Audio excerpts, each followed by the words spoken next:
Ô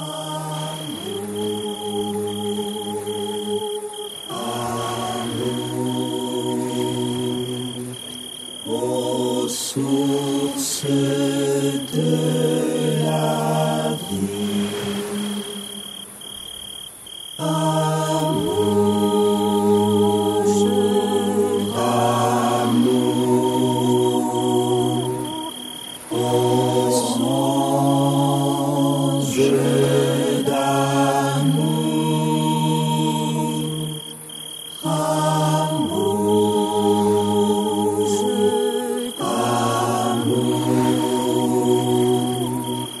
ô source de la vie, amour, amour, ô songe d'amour,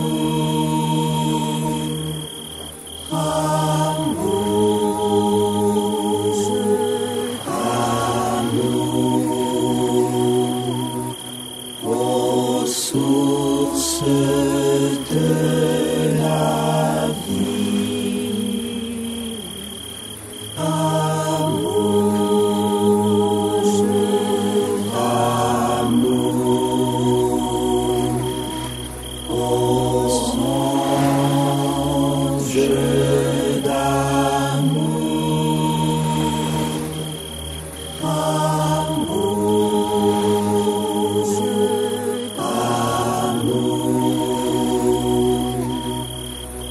ô source de la vie, amour, amour, ô songe sources de la vie,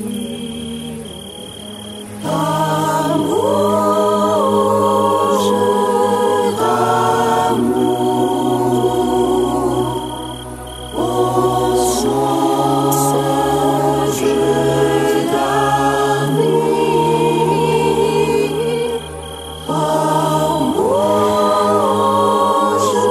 songe d'amour,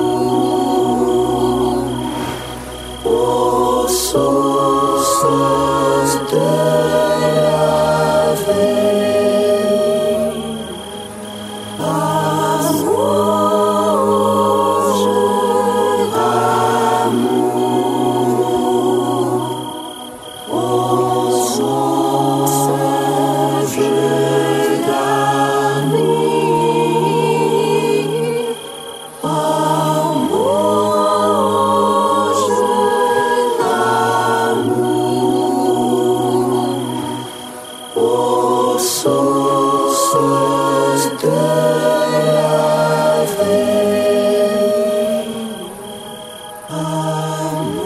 vie, amour,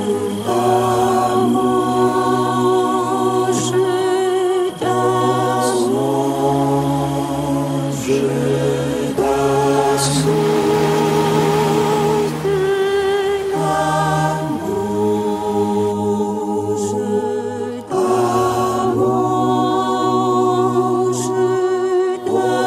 source de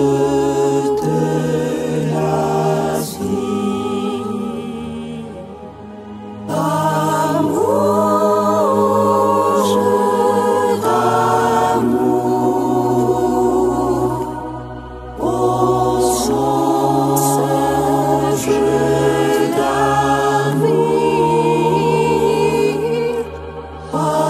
amour, ô songe d'amour,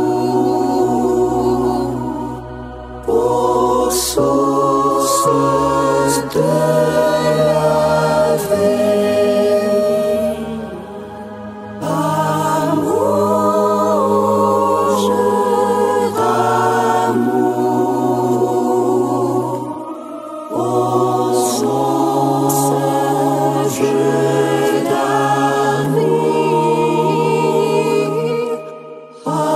amour, ô songe d'amour,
Lorsque 2 ou 3 seront réunis en mon nom, je viendrai, je serai parmi vous.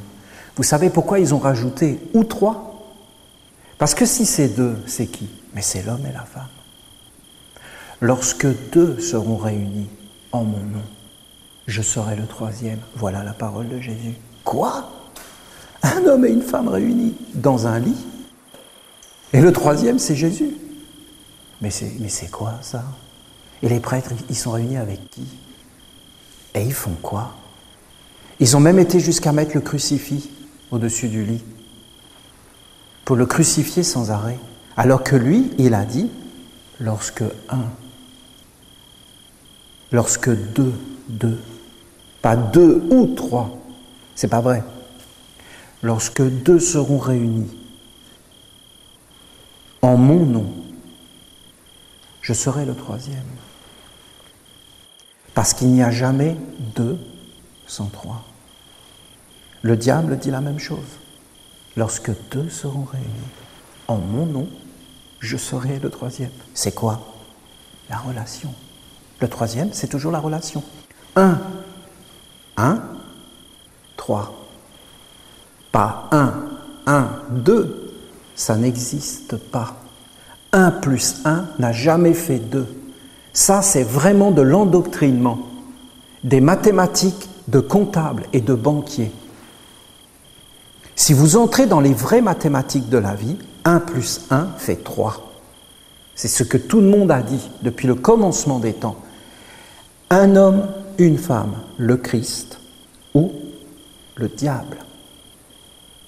Ou dans les relations. 1 plus 1, Gabriel. Les relations. L'eau pure ou l'eau stagnante. Qu'est-ce que 1 et qu'est-ce que... Bon. Ah, mais c'est grand ce que je vous dis, je vous assure. C'est grand, c'est toute la vie sur la terre. Un homme, une femme, écoutez, je vais vous dire vraiment ce que je pense, je n'y crois pas, ce que je dis. Je ne crois pas qu'il y a une femme et je ne crois pas à l'homme. Je ne crois pas au sexe.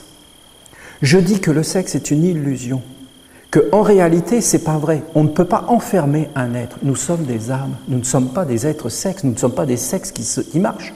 Nous sommes des âmes vivantes. Nous sommes des âmes, pas des sexes. Le sexe n'est qu'une polarité de l'âme, mais l'âme n'a pas de sexe. L'âme n'a pas de sexe. L'histoire du sexe, c'est l'histoire de la séparation de l'âme. Après, je deviens un homme, ça y est, ou alors je deviens une femme, ça y est. Alors si je suis une femme, je vais automatiquement vers un homme. Bon, maintenant c'est un peu flou tout ça, la frontière devient floue. Mais si je suis une femme ou un homme, je vais vers le sexe opposé. Pourquoi? Parce que je vais chercher ma complémentarité, c'est-à-dire ma moitié. Mais ma moitié, où elle est? C'est mon âme. Est-ce que je ne dois pas chercher de moitié à l'extérieur? Bien sûr. Mais si je n'ai pas la moitié à l'intérieur, eh bien en réalité, je ne peux pas l'avoir. Toutes ces choses ne sont pas claires, je vous assure. Il y a tout un travail à faire pour nettoyer tous ces mondes. Parce que ce n'est pas clair. Les hommes ont dit, il y a l'esprit, il y a l'âme, il y a le corps. Mais c'est pas clair. C'est pas clair dans les relations, tout ça n'est pas clair. Il faut amener une lumière dans tous ces mondes. C'est le sceau de Gabriel, c'est la famille, c'est l'eau, c'est les relations entre les hommes et les femmes. Il faut une sagesse, c'est-à-dire un véritable amour, une âme éclairée par la lumière, par l'amour, pour savoir ce que nous devons faire, qu'est-ce que nous devons regarder, comment nous devons parler, comment nous devons vivre. Pas simplement pour être dans un moule, mais pour être heureux, pour être conforme à tout ce qui est vrai, à tout ce qui fait du bien. Parce qu'il y a des choses qui font du mal et qui engendrent le mal. Et il y a des choses qui font du bien et qui engendrent le bien. Il y a des choses qui sont inacceptables et qui sont criminelles. Est-ce qu'on peut parler de criminalité? Mais bien sûr. Mais il faut en parler à tous les étages de la criminalité. La criminalité étant une maladie qui doit donc être guérie et pas condamné. Personne ne dit « je vais être un criminel, c'est mon idéal de vie ». On devient parce qu'on est dans des relations malsaines. On se fait attraper. Alors, en vérité, c'est un manque d'éducation. Éducation, Raphaël. L'air. La culture. L'éducation, la formation, Raphaël. Si tu n'es pas en accord avec l'air, si tu n'es pas en accord avec Raphaël, tu ne peux pas être éduqué. C'est impossible, parce qu'il n'y a que Dieu qui peut t'éduquer. Aucun homme ne peut faire ces choses. Vous voulez que j'essaie de vous montrer? Que j'essaie d'approfondir? Ça vous plairait ça? Que j'approfondisse cet enseignement? La famille, lorsque deux seront réunis en mon nom, je serai le troisième au milieu de vous. Un homme, une femme, un enfant. Un enfant, c'est lui, c'est Dieu. Un enfant, c'est Dieu. Et il doit être accueilli. Bienvenue celui qui vient au nom de l'Éternel. Parole de Jésus. Je ne reviendrai parmi vous que lorsque vous direz « Bienvenue, celui qui vient au nom de l'Éternel ». Ah, alors c'est toi Jésus? Moi je vous dis, c'est tous les enfants qui naissent, l'Éternel. L'eau qui vient, c'est l'Éternel. La terre qui nous nourrit, c'est l'Éternel. S'il n'y a pas la terre, où est l'éternité? Qui nous amène dans l'amour de prendre soin de nous? C'est la terre, c'est l'eau, c'est l'air, c'est le feu. Et c'est quoi la conséquence de tous ces mondes? C'est l'union des sexes. Qu'est-ce que c'est l'union des sexes? C'est la vie. Ça engendre. Engendre quoi? Les générations. Qu'est-ce que c'est les générations? Ce sont des vagues. Est-ce que ces vagues viennent se briser? Ou est-ce qu'elles viennent pour apporter la vie, la beauté, la splendeur? Ou est-ce que c'est des vagues qui se brisent et qui se brisent et qui sont brisées sans arrêt? Parce que nous n'honorons pas le nom sacré du Père, mais pas dans des religions mortes, dans une vérité d'une vie réelle. Alors écoutez, si vous voulez, je peux essayer d'éclairer, si ça vous plaît. Dans ce cas, je vais vous faire un dessin et je vais vous parler de l'âme, de l'androgynie, de cette histoire de l'eau, de Gabriel, de cette eau qui coule, et qu'est-ce que nous sommes en réalité dans les relations. Je vais essayer d'éclairer, d'accord? L'âme. L'âme, c'est l'eau. L'eau, les relations. Les relations, les échanges. Les échanges, la fécondation, tout. L'âme, c'est tout. Tout est l'âme. Le corps, c'est l'âme. La pensée, c'est l'âme. Tout est l'âme. L'âme, c'est quelque chose de très haut. Je vous ai déjà expliqué. Vous avez cette structure. Vous avez l'esprit qui ne veut rien dire. Ça ne veut rien dire, esprit. Alors, si vous voulez vraiment le comprendre, il faut dire les semences. Ça veut dire quelque chose. Ensuite, vous avez l'âme. L'âme, c'est-à-dire ce qui est immortel, éternel. Vous avez Dieu, le Père, et Dieu, la Mère. L'âme, c'est l'épouse, c'est le calice pur, c'est le sexe féminin. Le sexe féminin, qu'est-ce que c'est? C'est le calice. Le calice. Quand le prêtre lève le calice, il lève le sexe féminin. Et quand il lève l'hostie, il lève le sexe masculin. Et le sexe féminin, c'est l'épouse. Ensuite, en dessous, vous avez la destinée. Et la destinée, eh bien, c'est la force créatrice de l'âme. Mais en vérité, nous n'aurions jamais dû descendre en dessous de l'âme. Nous devons rester avec Dieu. Comment tu sais que tu es avec Dieu? Parce que l'eau est Dieu, l'air est Dieu. Si l'eau n'est plus Dieu dans ta conscience, dans ta sensibilité, c'est que ça y est, tu t'es séparé. Alors tu vis en dehors. Si tu vis en dehors, tu vis dans une âme en peine, chutée. Donc, tu es malheureux, malheureuse, et donc tu vas chercher ta moitié complémentaire par n'importe quelle façon. Manger, respirer, boire, t'unir, fonder une famille, travailler, avoir une religion, juste pour endormir les angoisses métaphysiques d'être séparé du monde divin. Mais tout ça n'est qu'illusion. C'est des moyens de se rassurer d'une vie qui est fausse. On n'aurait jamais dû descendre. Comme il y a là une force créatrice que j'ai appelée imitation, c'est la faculté d'imiter qui crée notre destinée. Si on imite n'importe quoi, c'est fini. En dessous, vous avez la conscience, c'est-à-dire la naissance réelle d'une âme qui s'éveille à sa vie propre. En dessous, vous avez la pensée. La pensée, c'est une émanation de l'âme. Il ne peut pas y avoir une pensée sans âme. En dessous, vous avez les sentiments, de la même façon. Alors, les sentiments sont très très proches de l'âme, très proches. Et ensuite, vous avez les désirs. Ou alors, vous avez la volonté. C'est pas vraiment pareil. Quand tu veux quelque chose, tu es éveillé en général. Quand tu désires quelque chose, tu es un peu dans le vague à l'âme. Et après, vous avez le corps, où on ne peut plus aller plus loin. Quand tu as un corps, ça veut dire que automatiquement c'est une pierre. Ce qui est pierre dans la nature, c'est-à-dire corps des dieux, est corps physique dans l'homme. L'homme ne peut pas descendre en dessous du corps. Il ne le peut pas. Le corps est la frontière. Et je vous demande de méditer sur cette chose. Je vous demande de méditer sur ce mot frontière. Parce que ça, je peux vous garantir que c'est une clé. La frontière. Le corps est la frontière. La frontière. C'est-à-dire que tu ne peux réellement pas dépasser cette frontière. Tu ne le peux pas. Tu vas à la frontière des États-Unis. Tu es au Québec. Tu ne peux pas passer la frontière. Tu peux regarder derrière et tu vois les États-Unis. Mais pour passer, il faut un passeport, il faut toute une histoire. C'est toute une histoire de passer une frontière. Tu vas me dire, il n'y a pas de frontières. Si, il y a des frontières. Et des frontières, il y en a, et il y en a, et il y en a. Et il y a toujours une frontière. Qu'est-ce que c'est une frontière? C'est une ligne de démarcation. C'est-à-dire que c'est une ligne, un espace enfermé. Est-ce qu'il y a une frontière entre la pensée et la conscience? Oui. Toutes ces choses ne sont que des frontières, des espaces et des frontières. Et tu ne peux pas les passer si tu n'as pas les passeports. Et il y a des gardiens. Le corps est la frontière. L'homme ne peut pas descendre. Les dieux sont descendus avant l'homme et leur frontière a été les pierres. Quand je vous dis que l'eau, c'est Dieu, de même, votre corps, c'est vous. L'eau est le corps d'un Dieu.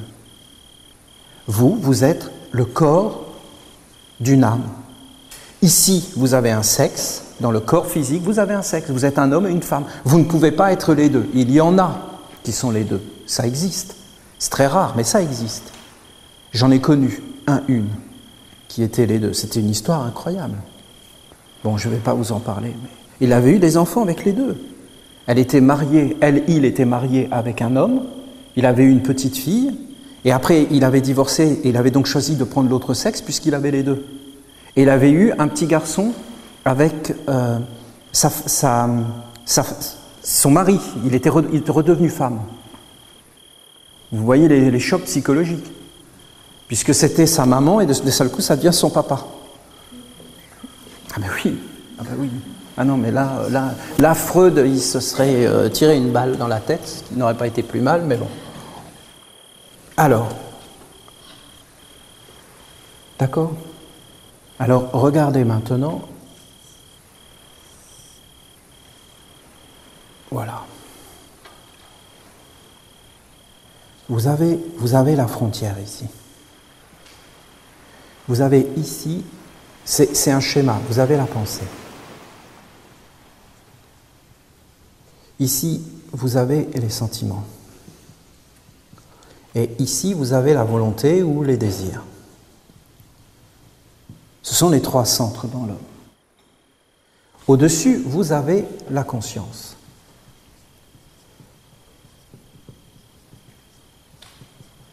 Au-dessus, vous avez la destinée. C'est schématique, hein? Vous avez l'âme, vous avez la semence. Au-dessus, toujours. Bon. En réalité, vous l'avez en dessous aussi. En dessous, vous avez quoi? Vous avez l'inconscience.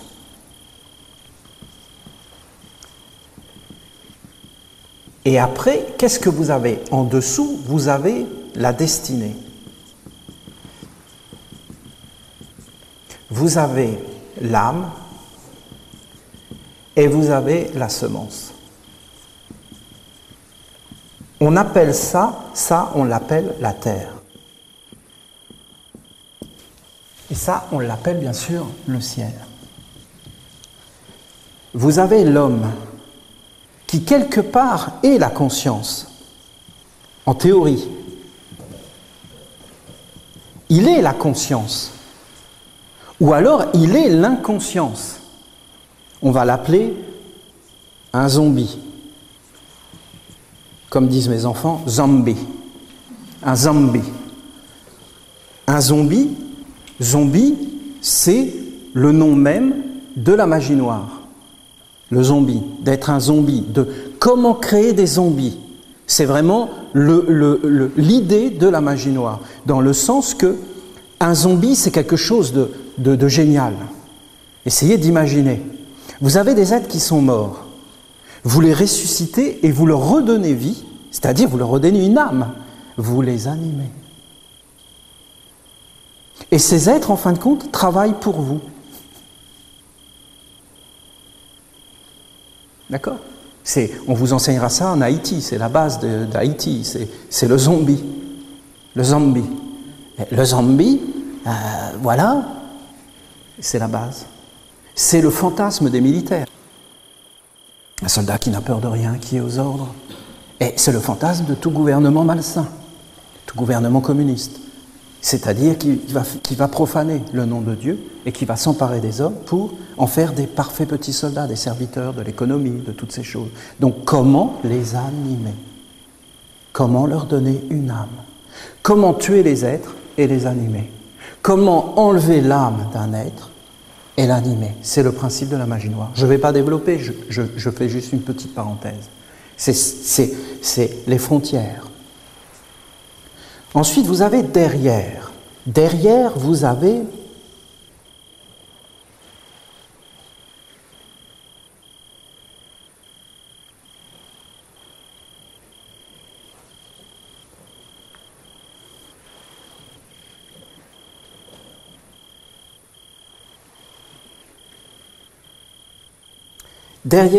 la volonté.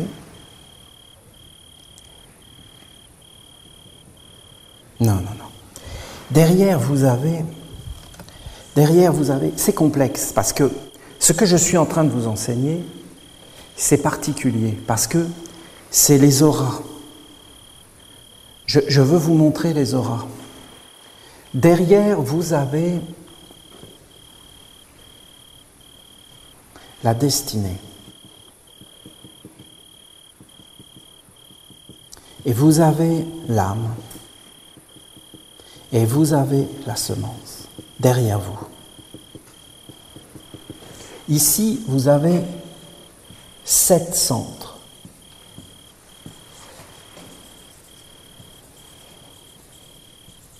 C'est un peu comme ça, c'est schématique. Hein ? Beaucoup en ont parlé, les 7 églises, les 7 chakras. Et ces 7 centres passent devant. Je ne sais pas combien j'en ai dessiné, je n'ai pas compté. Hein. En réalité, il y en a 8. Parce que le corps physique, c'en est un. Bouddha dit concentration parfaite, le corps physique. Il est la concentration, la pierre philosophale. Ensuite, il dit conscience, effort, moyen d'existence juste, action juste, pensée juste, parole juste, pensée juste, vision juste. L'œil, Gabriel. Gabriel, l'âme. Au-dessus, la conscience. Derrière la destinée. Derrière la destinée. Le passé. Devant le futur. Devant, qu'est-ce qu'il y a? Devant, il y a la volonté. Encore une frontière. Les sentiments. C'est une frontière. Ici, pensée. Voilà. Comment ça fonctionne? Ces mondes passent comme ça. Ils sont liés. Ils sont liés. Ils sont comme ça, liés. Ce sont des cercles tout autour. Vous avez des cercles. Et tout autour de tout ça, l'homme est enfermé.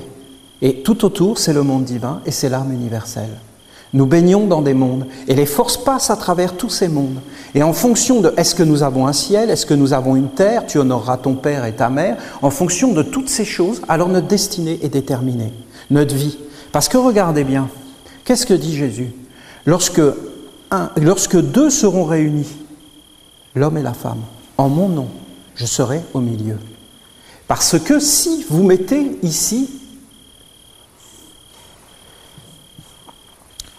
vous avez un homme ici, vous avez une femme ici, ou inversement, c'est exactement la même chose. Qu'est-ce que vous avez? Bien, vous avez ces 2 mondes. Vous avez les mêmes mondes au-dessus, en dessous. Et vous avez bien sûr les mondes ici, tous les mondes dont je vous ai parlé, et surtout vous avez ça. Et vous avez ça. C'est-à-dire que ici, vous avez la pensée. Ici, vous avez les sentiments. Et ici, vous avez les sentiments là, la volonté. Alors regardez. Et qu'est-ce que vous avez ici? Vous avez l'enfant. L'enfant, c'est-à-dire moi, toi. Toi, moi. Nous. Nous, le Dieu de l'amour. Gabriel, la relation. La relation. Comment passe cette relation? Elle passe du passé vers l'avant, se transforme en désir, en sentiment, en pensée, c'est-à-dire concept. Ici, vous avez la frontière, c'est-à-dire le miroir. Quand je te vois,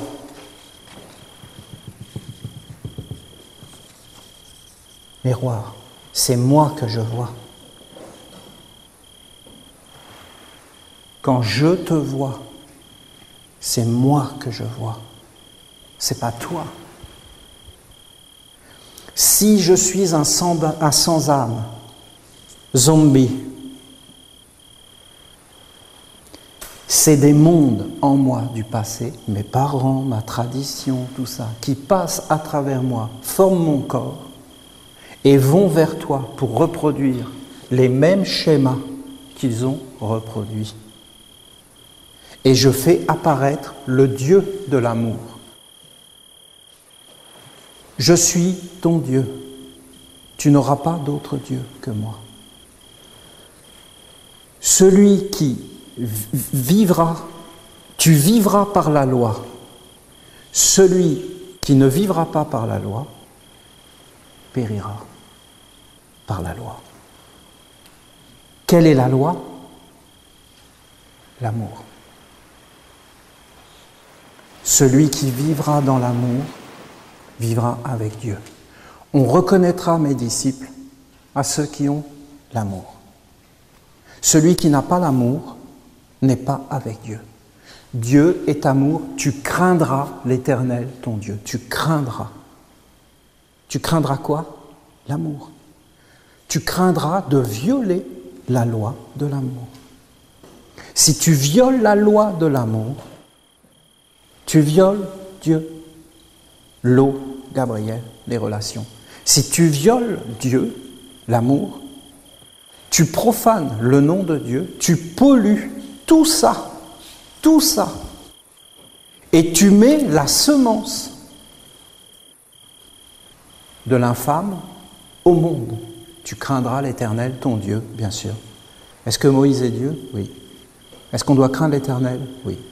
Est-ce que Jésus a dit la vérité, Dieu est amour? Oui. C'est pour ça qu'on doit craindre Dieu, parce qu'il est amour. C'est pour ça qu'il faut le craindre. Parce que si tu ne crains pas l'Éternel, ton Dieu, l'amour, délivre-nous du mal. Vous entendez? Délivre-nous du mal, de ne pas vivre dans l'amour. Amour, sagesse. Ah, amour, je suis bien, on m'aime, on me touche, on touche mes centres, on éveille mes chakras, j'éveille mes centres, je vais vers Dieu. Non. Ici, enlevez l'homme, la femme. Parce que je ne sais pas où le mettre, moi, vous comprenez, l'homme, la femme. C'est deux polarités d'un même monde qui est l'âme. L'âme divisée chute. Mais en réalité, tu dois enfanter ton âme. Qu'est-ce que mettre au monde un enfant? C'est se mettre soi-même au monde. C'est l'animer.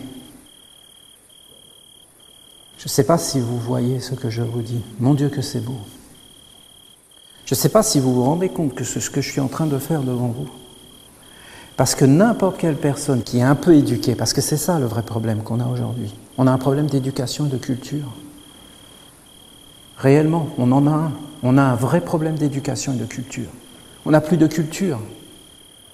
Mais n'importe qui est éduqué, qui est cultivé, et qui réfléchit sur ce que je dis là, parce que je suis en train de vous démontrer par un théorème mathématique les lois que non seulement Dieu existe, c'est mathématique ce que je vous dis, c'est dans le quotidien. Est-ce que ça nous rend faibles? Ah ben oui, mon Dieu, on n'a plus qu'à se mettre à genoux, d'aller voir Gabriel et se mettre à genoux. Moi, le premier, on est bien d'accord. Moi, je ne me mets pas en dehors du nous. Hein. Moi, j'ai aucun problème à aller me mettre à genoux devant Gabriel quand je vois ça. Parce que les mathématiques, c'est bien beau. Mais après, il faut les rendre vivants dans notre vie. Et mon Dieu, que les profanations au Dieu de l'amour, qu'est-ce qu'on en fait? Comment faire autrement? On baigne dans ce jus-là. On baigne dans cet océan. On est éduqué de cette façon. Des semences inconscientes viennent à travers nos centres inconscients, sans arrêt féconder nos mondes. Nous enfantons notre avenir, futur, passé. Vous savez, la grande mode, le moment présent. Vivre le moment présent. Échapper à la réalité des mondes. Entrer dans une illusion intégrale. La plus grande des profanations. Enlever toutes les traditions. Vivre le moment présent pour soi. Je suis heureux et je m'aime. Tout est parfait dans le meilleur des mondes. Je pratique l'autosuggestion en me regardant dans le miroir. Je me fous royalement des autres. Il n'y a que moi qui compte, que ma petite vie, que mon bonheur, ma satisfaction. Mais tu ne pourras jamais avoir une âme. L'âme, c'est d'être vaste comme l'univers. L'âme, ton âme, c'est l'autre. C'est pas toi. Si tu crois que ton âme, c'est toi, elle est en prison. Mais si tu vois que ton âme, c'est l'autre, alors tu es sur le chemin d'avoir une âme. Parce que Jésus a dit, « Je suis en vous, vous êtes en moi ». Il parlait du Mahatma, la grande âme. Mais ça n'a rien à voir avec ce que l'Inde a fait de cette idée de Mahatma. Tout ça est faux. Ce sont des concepts malades qui viennent de sphères inconscientes d'êtres non éduqués dans des mondes supérieurs. Est-ce que je peux trouver mon âme à l'extérieur de moi? Oui, mais non. Je ne peux trouver mon âme que dans le chemin vertical vers le haut. Une fois que je l'ai trouvée vers le haut, je la trouve autour de moi. Est-ce que... Oui. Une personne qui fusionne vers le haut et puis qui fusionne avec l'âme rencontre l'autre âme.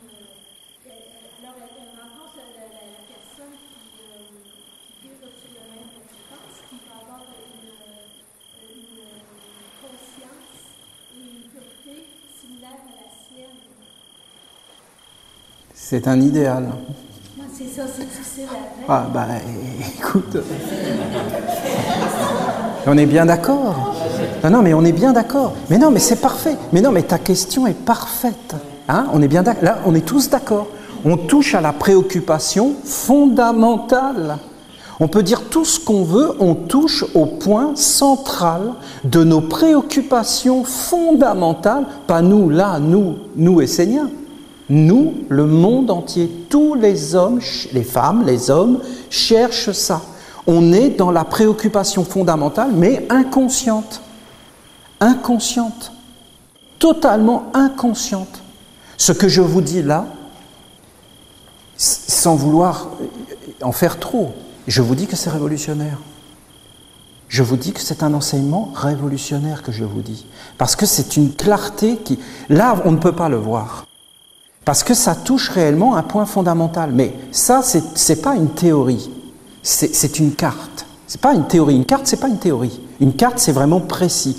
C'est précis, ça pourrait être mieux. C'est l'ébauche d'une carte. Regardez les premières cartes du monde, hein, c'était des ébauches. Regardez maintenant avec les satellites. Il faut toujours commencer avec une ébauche. Et après, tout doucement, on va aller vers un affinage. C'est pas forcément à moi de faire l'affinage. Mais une carte ne veut pas dire qu'on va comprendre le voyage et toutes ces choses. Parce qu'on peut très bien être stagnant, savoir que le monde est comme ça, et alors, ça fait quoi? C'est juste une connaissance. Moi, je vous dis que ça touche quelque chose de fondamental dans la vie. Et donc, on voit bien que si cette histoire est vraie, et je vous dis qu'elle est vraie, c'est une certitude absolue.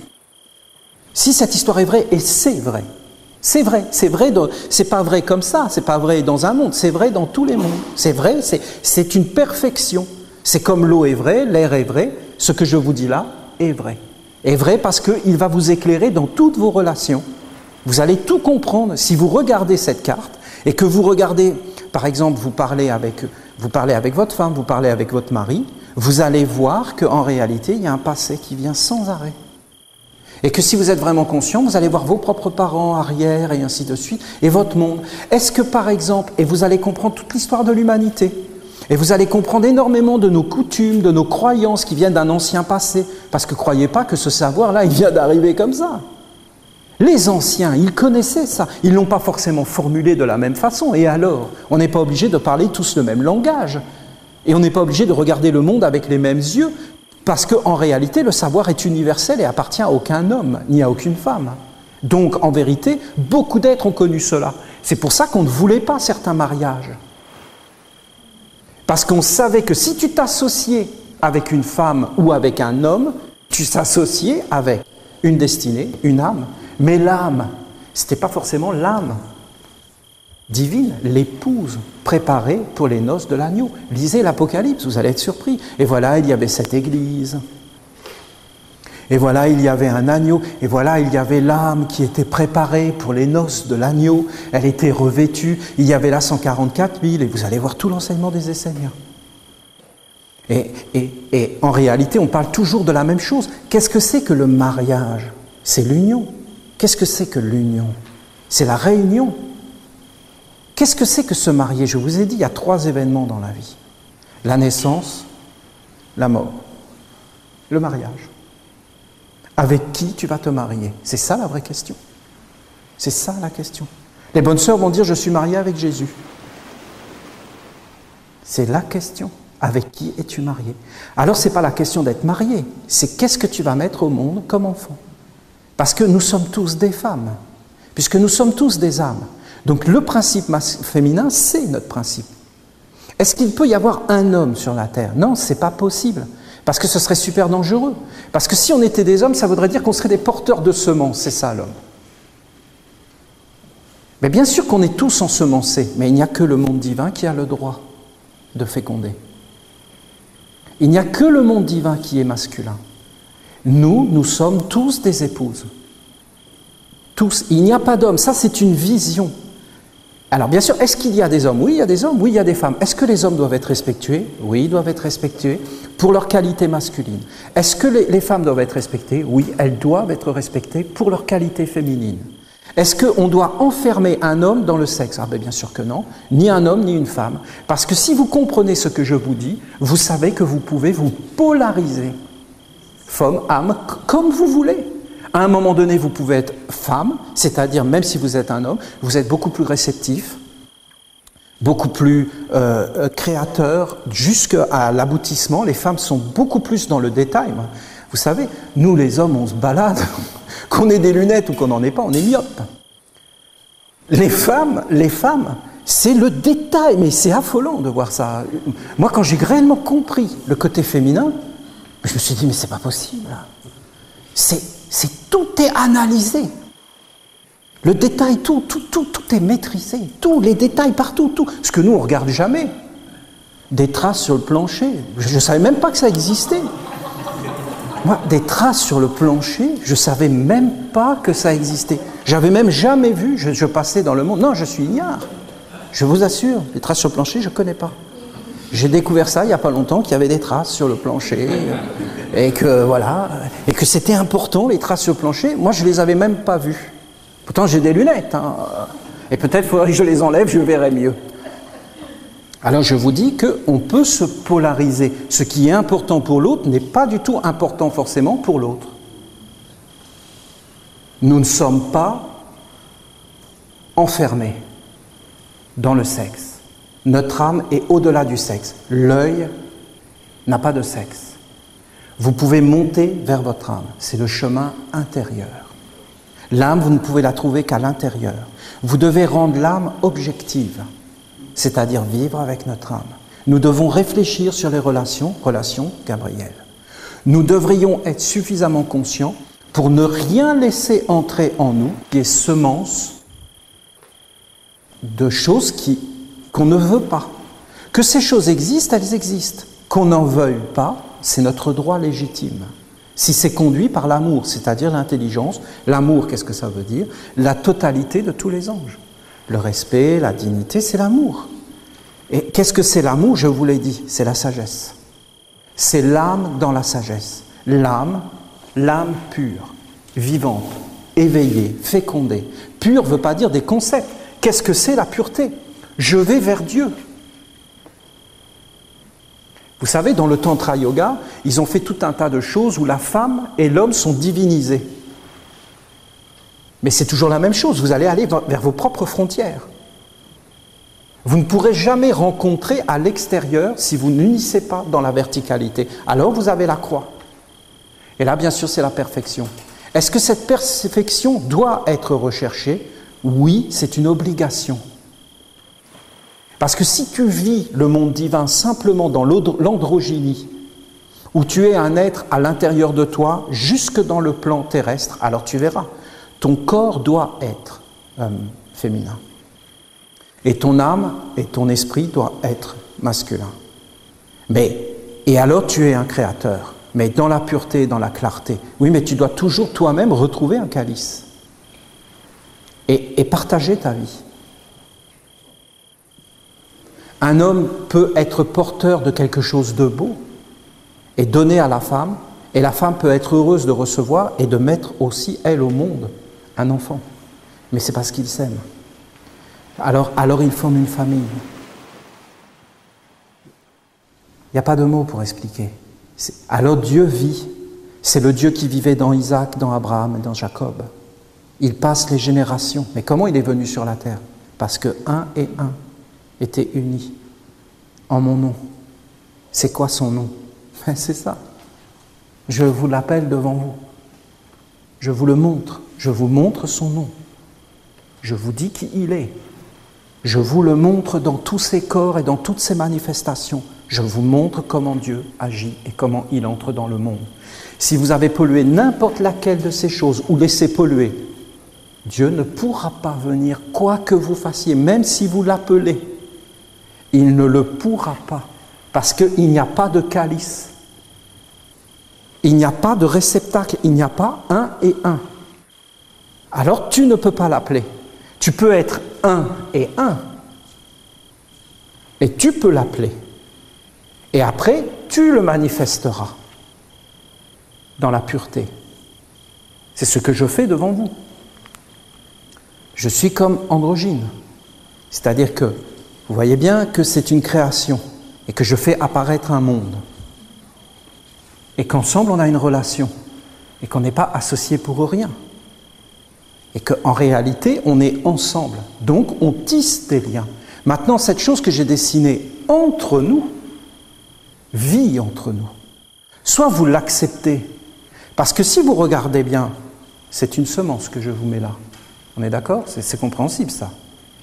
C'est une semence, c'est une âme, c'est une destinée. Vous pensez bien que ça change votre destinée. Ou pas. Si vous acceptez la semence. Mais pas l'accepter comme ça. Non, être une vraie femme. C'est-à-dire la recevoir et en faire un corps. Et la mettre au monde dans ta vie, dans tes actes, dans tes pensées. De commencer à éclairer. Qu'est-ce qui va se passer? Mais ça va passer devant toi.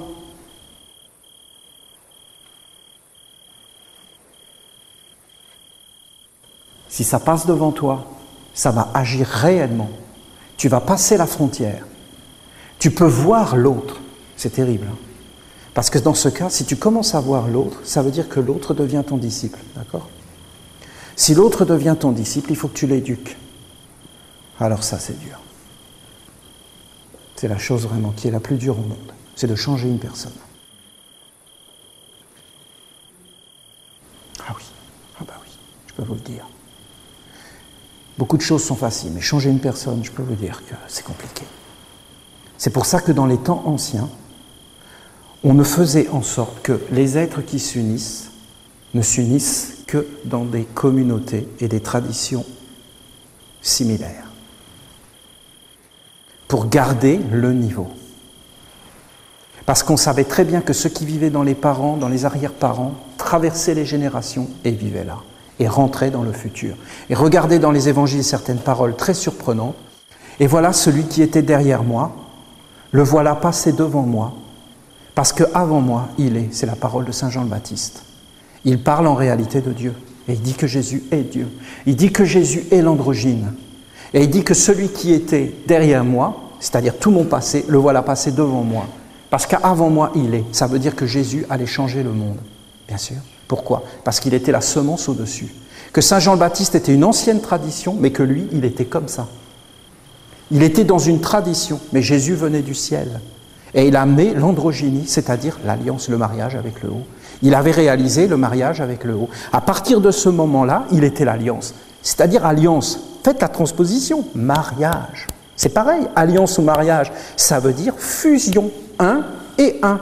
Oui, mais là, c'est plus un et un, l'homme et la femme. C'est l'homme-femme et Dieu. Mais pour ça, il faut monter jusqu'à l'œil. Ce qu'a dit le Bouddha. Ce qu'a dit Uriel. Et ensuite, vous montez les étages.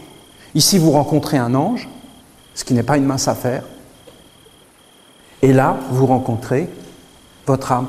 Qu'est-ce que c'est parler avec votre âme? Qu'est-ce qui se passe quand un homme parle avec son âme? Qu'est-ce que c'est un homme qui rencontre son âme? Eh bien, si on parle de ça, tout de suite, on va rentrer dans un dialogue mystique. C'est-à-dire, un homme qui va parler avec son âme, il va être capable de traverser les frontières. Il a un passeport, il peut voyager. Un homme qui ne parle pas avec son âme ne peut pas voyager, n'a pas de passeport. Il ne peut pas passer les frontières. Est-ce qu'il y a des hommes sur la terre qui ne peuvent pas passer les frontières? Bien sûr. Est-ce qu'il y en a d'autres qui peuvent le passer? Bien sûr. Il y en a, ils peuvent passer les frontières, d'autres pas. Qu'est-ce qui se passe quand tu passes les frontières? Eh bien, en réalité, tu commences à dialoguer. Avoir une âme et parler avec son âme, c'est dialoguer avec tous les êtres. Qu'est-ce que va dire ton âme? Si tu rencontres ton âme, tu vas par exemple regarder la flamme pendant 1 heure. Et la flamme va te parler, parce que c'est ton âme. La flamme, c'est toi.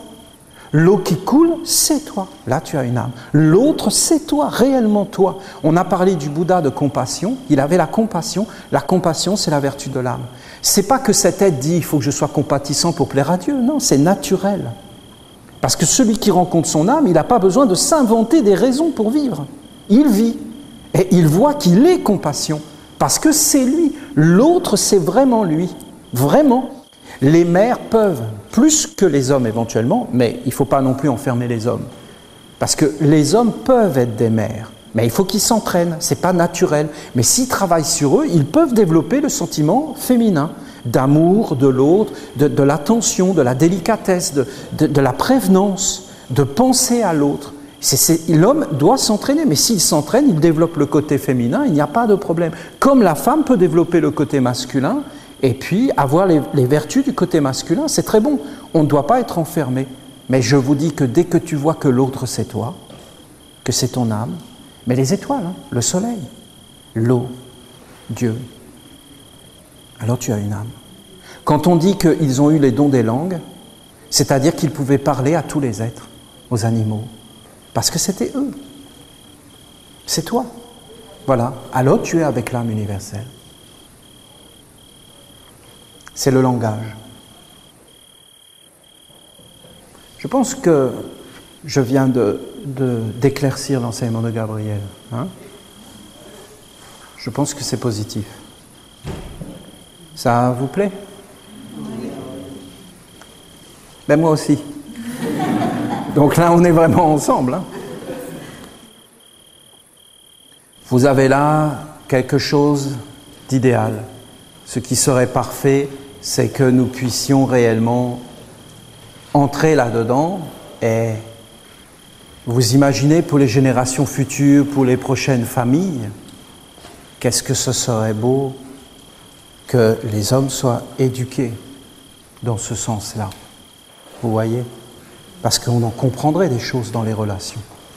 C'est énorme. On se dirait, attention, ne fais pas n'importe quoi de ta vie. Ne crée pas n'importe quelle relation. Fais attention à tes regards. Fais attention à tes sentiments. Fais attention à ce que tu fais. Ne fais pas des alliances, des mariages, avec n'importe quoi. Parce qu'une fois que c'est rentré, comment expliquer ça? Comment l'expliquer? Quand je dis âme ici, je dis énergie porteuse de semences. Je dis destinée. Essayez de voir ici un homme qui parle, un homme qui regarde, un homme qui sent, un homme qui veut. Un homme qui est dans tous les centres de la concentration, le corps qui est animé. Eh bien, vous allez en comprendre des choses. Vous allez voir que tout est vivant, c'est l'eau, c'est ce que je vous disais, l'eau des relations. Et en réalité, ça vient du passé. Si tu t'éveilles, tu vas voir ton père, ta grand-mère qui est là et qui agit. À travers toi, des schémas qui recommencent sans arrêt, sans arrêt. Alors tu verras que seule l'âme est libérateur. C'est pourquoi on parlait du baptême. Maintenant, regardez les premiers chrétiens qui connaissaient ces secrets parce que c'était des Esséniens. Et pourquoi ils baptisaient? Pourquoi Saint Jean le Baptiste baptisait? Parce qu'il donnait une chance. Et il essayait par des moyens magiques de purifier les auras et les atmosphères pour qu'en fin de compte, les êtres puissent rentrer dans une nouvelle vie. Mais ce n'était qu'une astuce magique parce qu'en réalité, ils ne pouvaient pas vraiment aller plus loin. Et donc, voilà, c'était la magie ne fonctionne. Mais après, c'est à toi de mettre les choses en mouvement.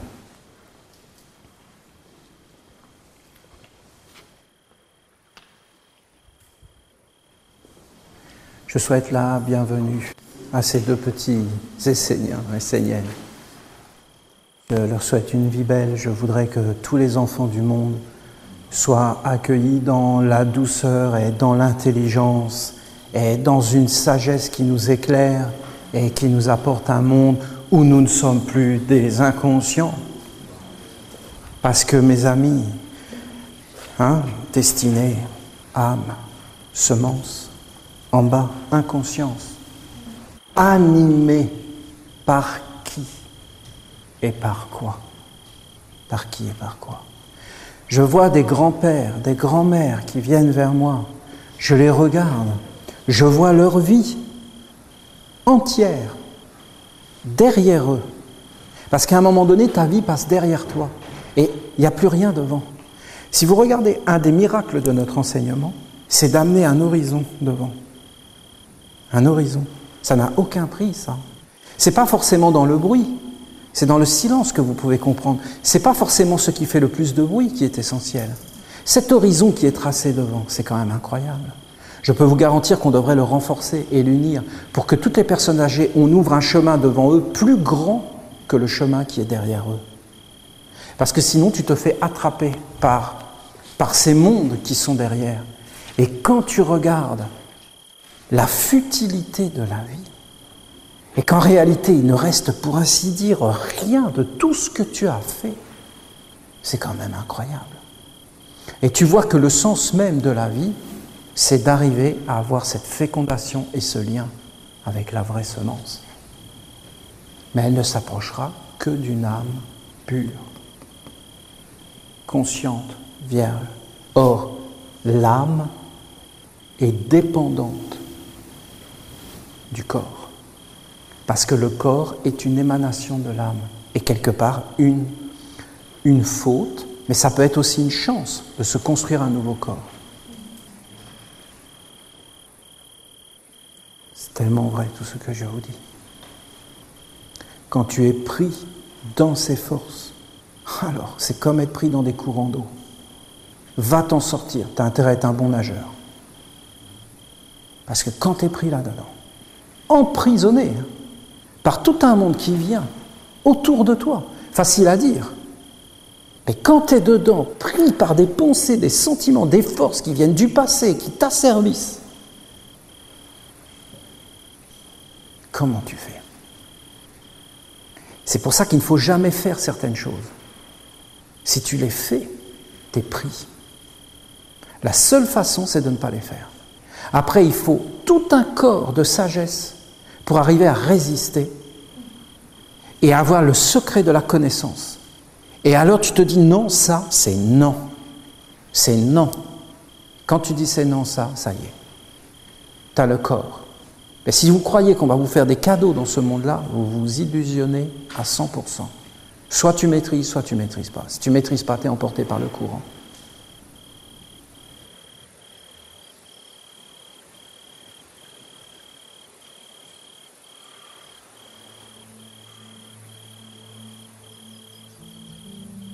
De Thoth, Trismégiste, à son fils, Tat. Entretien secret sur la montagne concernant la régénération et la règle du silence. Tat. Dans l'enseignement général au Père, tu t'es exprimé à travers les énigmes de façon voilée, sans répandre de lumière directe sur la nature de l'activité de Dieu. Tu ne m'as pas transmis la révélation sous prétexte que personne ne peut être sauvé avant la régénération. Mais lorsque je me fus fait ton suppliant durant la descente de la montagne, après ta conversation avec moi, alors que je t'interrogeais sur l'enseignement de la régénération, car c'est le seul point que j'ignore, c'est alors que tu as promis.